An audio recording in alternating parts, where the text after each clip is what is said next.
Aww. Welcome back to the channel. Today I wanted to sit back, relax, grab some snacks, and kind of put my predictions for season 2.5 out there. From the meta shift to the new character to some things later on that people seem to have forgotten. But yeah, if you enjoyed the video, be sure to leave a like, subscribe to the channel for more. That is most important. And as always, I hope you enjoy the video. To start things off, let's talk about the meta that I'm expecting, right? For the longest time, dive has been the name of the game. We're talking all the dive characters, but also recently Groot and Human Torch. Oddly enough, in season 2.5, Groot, Human Torch, and even Jeff, along with most, if not all, of the dive characters, have been completely gutted. But that's not all. Hela, Punisher, Star Lord, Squirrel Girl, Magneto, Strange, and even Hawkeye, they've all been buffed. Now, what does that mean meta wise? Well, I'm pretty sure we're going into a poke meta. Fights are going to be kept at a safe distance. It's going to be very slow, dare I say, very boring. And yeah, things probably aren't going to happen until ults start to fly.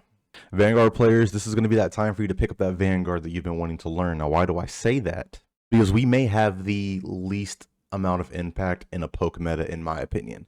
Our primary job in a poke meta, I would say, is to mitigate as much damage as possible. Like, obviously, that's the main job of a tank or a Vanguard. But in poke, like, you're not doing too much diving, you're not doing too much movement, you're not really brawling.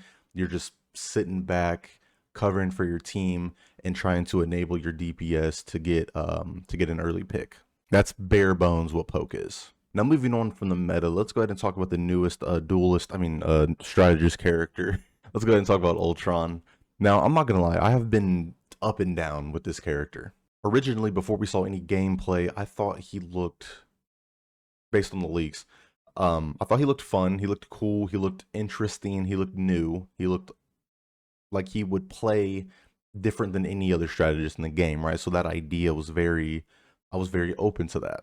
Then people got their hands on him, and God, did he look weak. I mean, he has one source of healing that's AoE that you put on one person, and you kind of forget about it until you break line of sight, or I guess apparently the drone can be broken itself. I didn't know that. It's just really weird to me because I don't know why his primary fire can't heal. Like, it really seems like that could kind of, at the very least, equal out his kit.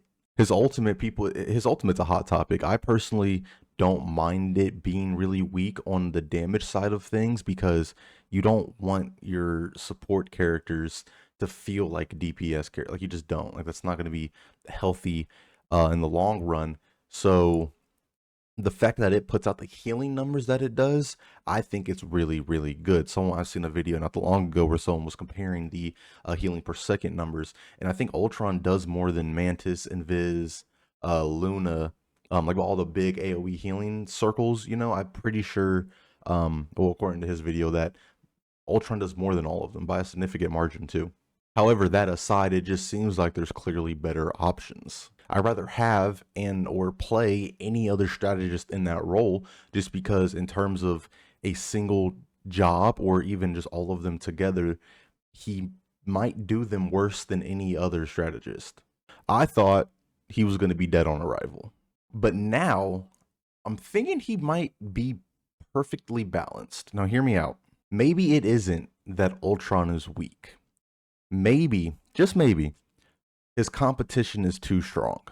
Now, when this game first came out, people, and myself included, were saying, if everyone is strong, nobody is. If everybody's broken, nobody is. And I still, to some degree, believe in that philosophy. However, as soon as you release somebody who's just a little bit below that bar, who we could consider a little bit more balanced, naturally they're going to seem weak in perspective of everybody else. And I think that's what's happening here with Ultron. I think he is on the safe side of strong and balanced, whereas Invis, Luna, barely, but Mantis, Rocket even, they're on that more broken side of things. They do a little bit more, if not a lot more, than what is expected and what they should be doing in that role. And I really think that that's what's happening with Ultron. So this is going to be very interesting. This is going to be a tipping point for the devs because do they balance Ultron up to everybody else and just give him buffs, which would be very easy, make his primary fire heal, maybe buff the damage on his ultimate, I think that would be a good base point, see where he stands at that. But even then, you could go a step further to maybe give his shields a lower cooldown, or if you want to keep it at the same time, give it more shields.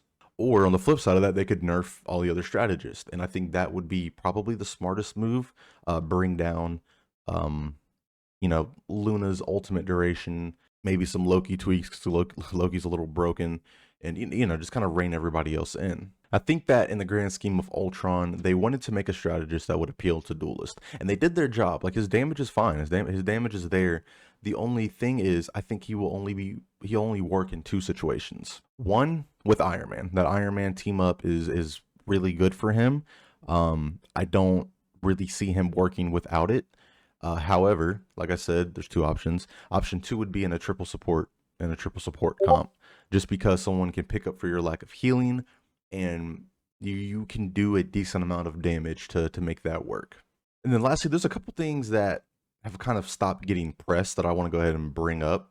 Assuming that season 2.5 is going to be the same length as season 2.0, season 3 should start Friday, July 18th.